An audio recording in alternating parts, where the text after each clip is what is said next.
Hello and welcome to yet another interesting episode of our series, which is named Reflections, Stories to Recharge and Rejuvenate. And today I'm very happy to welcome our speaker, Maggie Taylor. Maggie has been practicing meditation for 22 years and lives in Brisbane, Queensland. Maggie is a visual artist and designer and values and believes that creativity is a virtue that everyone possesses. She loves to encourage others to discover their true self through the arts and meditation. And this is Maggie's passion for a better world. And the topic of today's story is finding my strength, staying on the path through thick and thin. And as Maggie says, that we all make mistakes and it's a part of life's journey. And mostly we make amends or apologize and learn from that experience. But what if we are unable to let go and going over and over the situation with feelings of guilt and shame?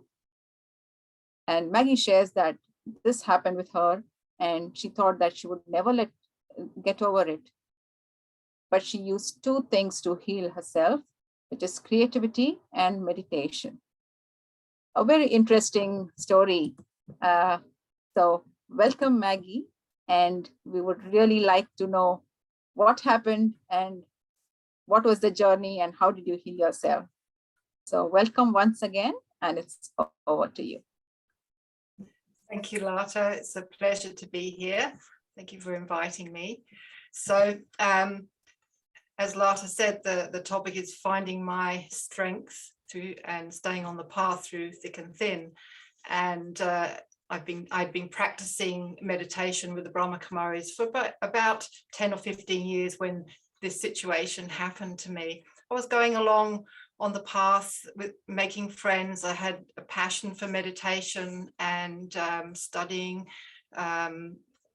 internally myself, trying to be a better person and find out what my qualities are and using those qualities. And so after 10 years, I I did something which was against my nature, and knowingly, we do sometimes talk about others or do something which is against our wishes, and we think, oh, I shouldn't have done that. That's really, shouldn't have said that. However, in this instance, I'd been studying for a while, meditation, but I still did. I talked about someone, I said something. I won't go into the details of that, but I want to share with you how it made me feel and how I came through that journey, because I went through some pretty big stuff within myself. And I'm sure we all experience this kind of thing. We mightn't talk about it. So what I did was I said something to someone about someone else, and that person spread something that wasn't very pleasant, and it got added to by other people, and it became this big thing that were, it got exaggerated, to something that wasn't true and different, and I admitted that I had said something, but I felt such guilt and shame. Yes, I did this, and I tried to apologize. I tried to make amends to the person, and the person decided to not, they didn't talk to me at all. It was just, I was unable to settle that. And I was in a new place with people around me that I loved and respected, and suddenly I had lost, or I thought, other people's regard. People realized I'd done this, and I thought that they were all hating me and thinking what a horrible person I was. And I felt like that. I actually felt, I can't get out of this. I can't make amends. I can admit, yes, I started this. I said something, and I'm sorry, and I shouldn't have done. But it then started an internal journey within myself that led to some depression. I can't explain how deep it went. The thoughts I had, thoughts about myself. We all say things like, "Oh, how, stupid. Why did I do that? I'm so stupid. I shouldn't have done that. I shouldn't have said this. I shouldn't have." So I was beating myself up like, no one's going to like me. No one likes me. Everyone hates me. These are the things that I was kind of saying, this commentary in myself, to the point where I was still operating and doing things, doing my work, but I was in this intense state of sorrow. And constantly feeling like I don't belong, I don't have any friends left, and every time I saw someone, I think, oh, they'll be thinking about what I said and what I did, and they'll never ask me to do anything, so it was eating away at me. And it was really my own thoughts that were doing this. It was my thoughts that I'd created, and maybe no one was even thinking anything about me, because it wasn't that big, but in my mind it was huge. So the point I got to was that even every morning I woke up for early meditation, but the minute I woke up, I felt fear, anxiety, and to the point where I was actually waking up crying. I've never had that experience ever in my life, where I just felt so much sorrow and guilt about what I had done. And actually, I can't even remember what I said now. It's that long ago, but it got changed so much. So this went on for months, and it was really eating away at me. And I thought, well, what can I do? How can I, people weren't talking to me. Some people weren't talking to me. Some people, had all these different ideas about me, and I didn't know how to get out of it. I wanted it to go away. I wanted to run away, and that was not an option. So in the past, before I'd started on my spiritual path, I would have just thought, oh gosh, just go away, just run away and start again, something, and just don't do it again. But I loved where I was, and I loved the people and what I was learning, and I I thought I'd failed. I'd failed at the task that I was actually practicing. So I was continuing to meditate and do everything that I had been doing, but internally I wasn't having a good experience because I was sabotaging my own efforts by my thoughts. And I suddenly, as I said before, we have this early morning meditation at 4 o'clock in the morning. And so I was getting up and I was having this meditation and searching in myself, what can I do? And at that time in the morning, everything is very silent and peaceful. So, you know, when you've practiced meditation for a while, you get this intuition, this kind of feeling about what I need to do, you know, just like a flash of something. And one day I got a flash of, well, what's your virtue? What's your one quality? You know, Maggie, I was talking to her, Maggie, what's your one quality that will get you through this no matter what? You must have one quality, one virtue, one speciality that will help you. And immediately it came to me, determination. You have determination. You know, so I started, and we learn about virtues with the Brahma Kumaris. We're learning that, you know, I am a peaceful soul. I'm, you know, I'm love, peace, happiness. So I thought, well, for the first time, I had to actually really look at virtues in myself, because I had beaten myself up so much. I felt worthless, and that I wasn't ever going to get out of this. So I had determination.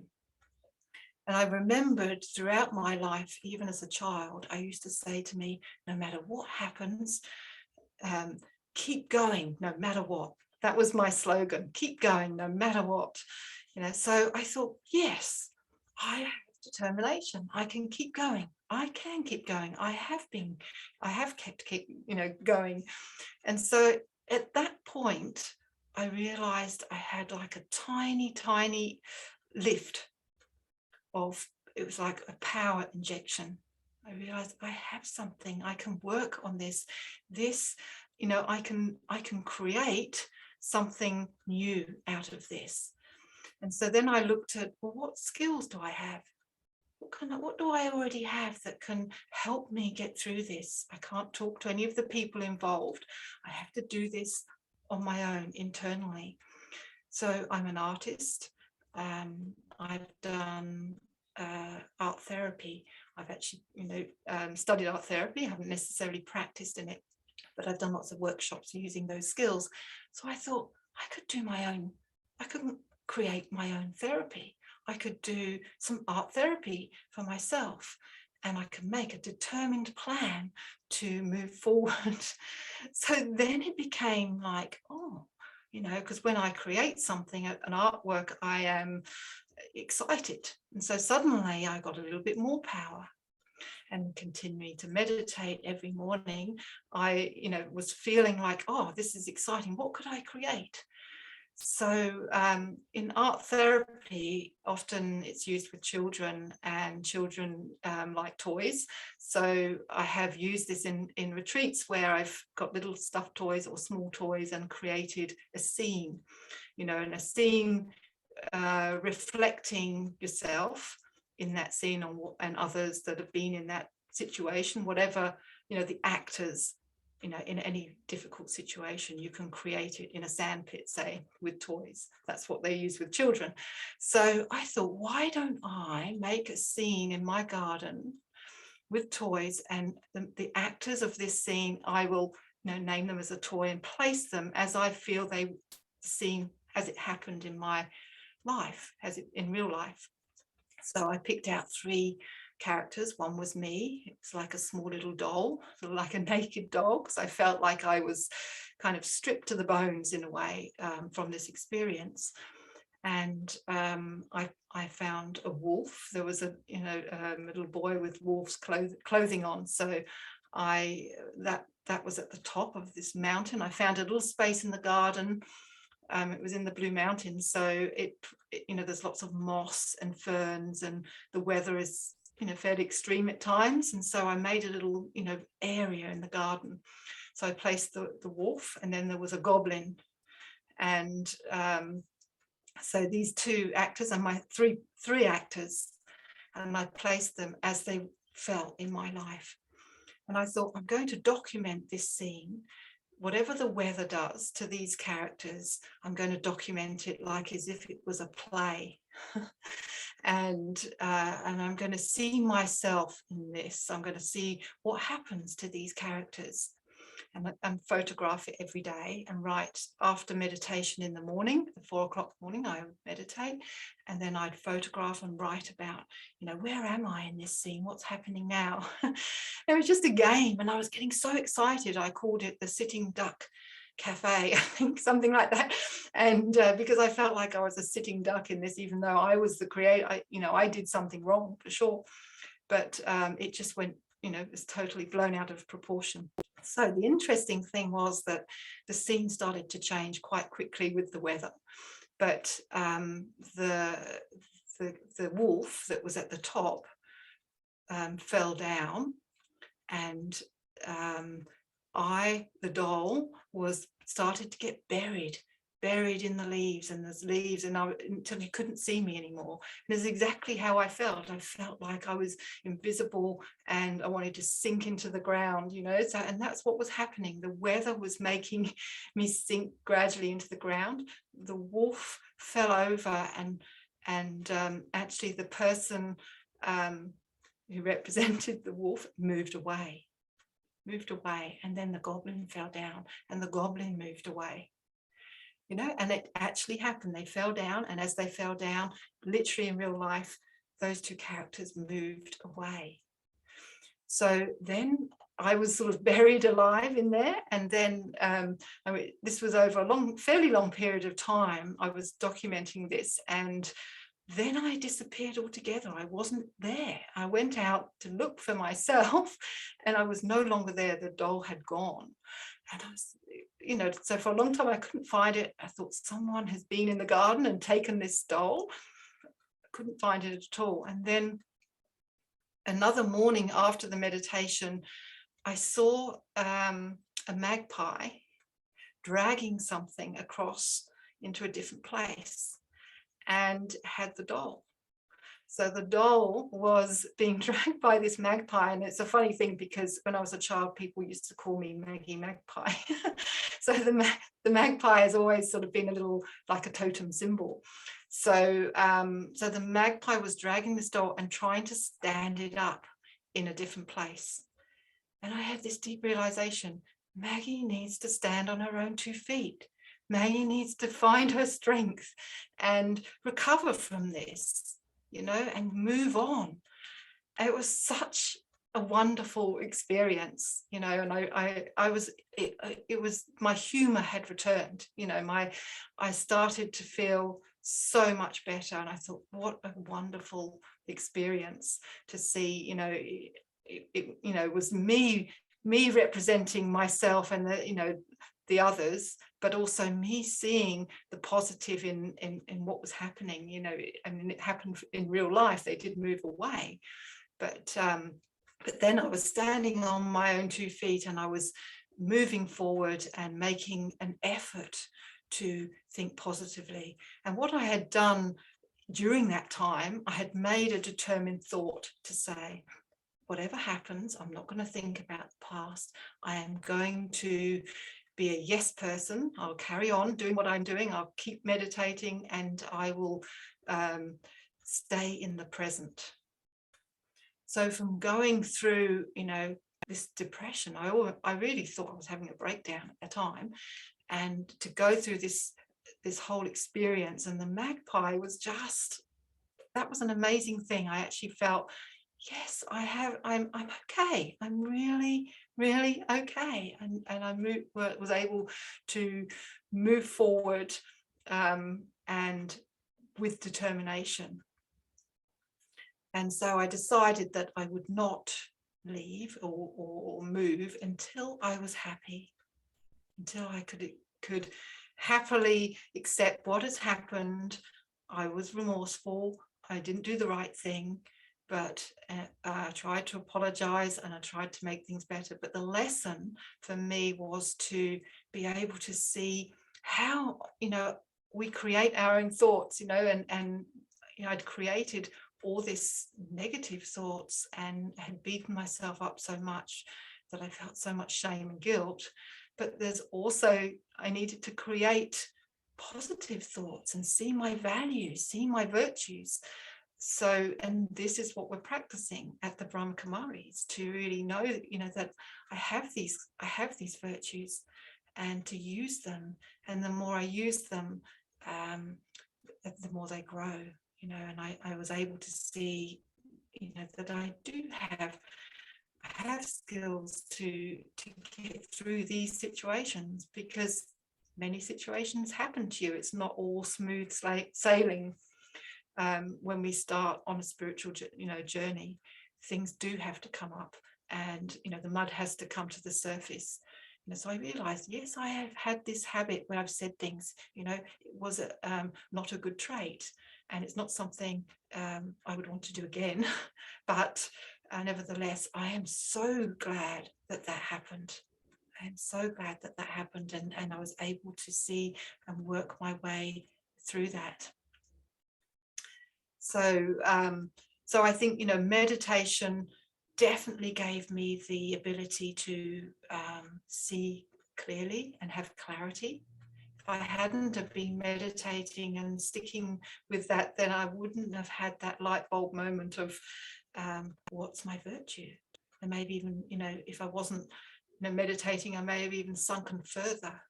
So a combination of creativity, which has saved me a number of times in my life, creativity and meditation enabled me to move forward. Yes, thank you. So beautiful. Actually, while you were sharing the story, I felt like I was watching a movie. Like Yes. the way you described it, and really, really inspiring. Like not like what you went through, but the way you came out of it. It's so inspiring, because it surely does happen that there are situations that happen in most of our lives, but we never sometimes speak about it, or we feel what others will say or feel if we share something like this, and then it becomes difficult inside, that we want to get out of it but don't know how to. And I really like what you said, that keep going no matter what. I think it's so important. Yeah, absolutely. Yeah. It became so funny. It was like a movie. It was, the Sitting Duck Cafe. Yes, we're all actors playing these parts, and it's funny sometimes, and not to get stuck, and you can find your way out. Yeah. And the Maggie and the magpie resemblance. Yeah, that's right. That was so, even today, magpies really mean a lot to me. They sort of seem to look at me differently. So I don't know, maybe my imagination, but it was significant to see how that bird was moving me along, standing me up on my feet, to be strong. Yeah. And you mentioned like you were watching those dolls, like, maybe writing notes or taking pictures as well. Yes. So maybe we'll get to see it someday. Yeah, you never know. I was wanting to make it like a cartoon, I think part of that, the writing and documenting it was actually me being in control of, suddenly realizing I have the power to create good thoughts, good positive thoughts, and I am okay. Like it just, when you write something and you can see, the humor of it, it just uplifted me so much, and my creative side was going, oh, look at this. I mean, I was looking at everything that happened, all the weather, what it did to the different, to the scene itself. Yeah. Very, very beautiful. Thank you, Maggie, for sharing it. That's And all right. as you mentioned, that meditation is one of the ways, to heal ourselves. So could we request you to take us on a little journey of an experience by using a meditation commentary? Yes, absolutely. Thank you.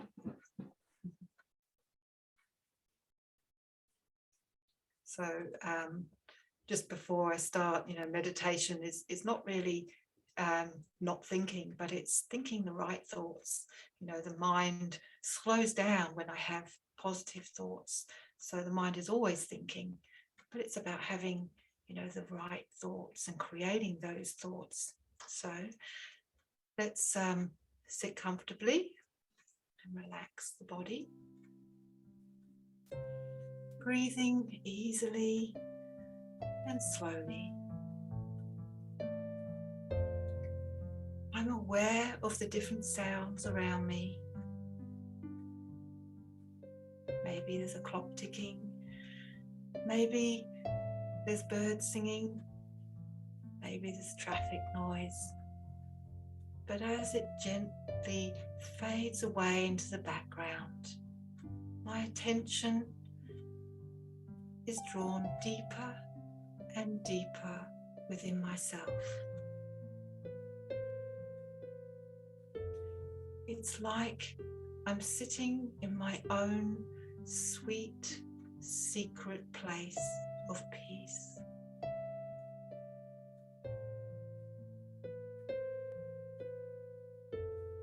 Like a beautiful, misty forest clearing with the sun shining rays of light through the mist. This is my haven. I can create this place whenever I want. When I want to recharge, I can go to this place. No one else can reach me there. This is my place. Whatever has happened in my life until now has led me to this beautiful place. Past is past.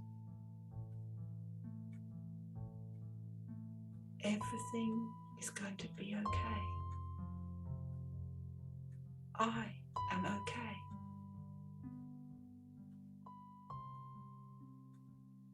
I have all the qualities I need to deal with all situations.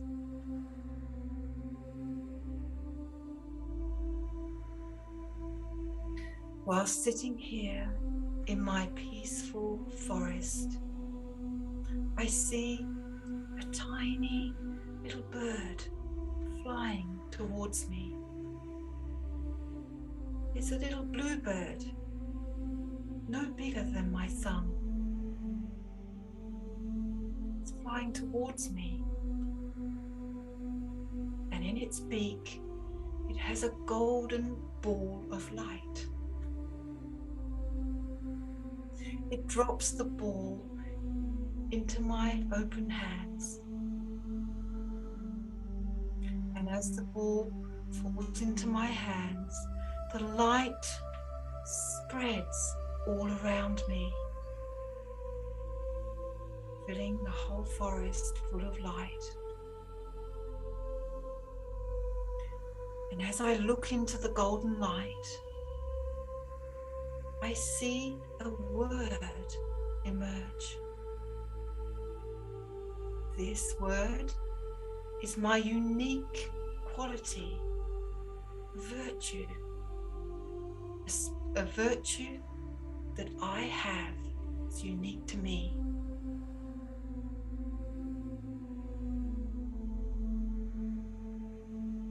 I look into the light, the virtue emerges.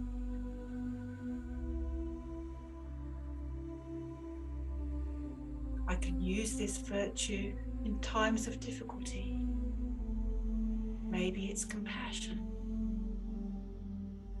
Maybe it's courage, peace, determination, a sense of humor, or something else. I can now use this virtue to move forward in any situation. I sit for a while, immersed.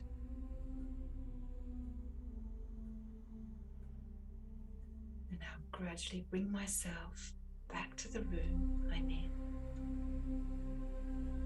knowing I can create my peaceful place whenever I want, and I can use this virtue in any situation.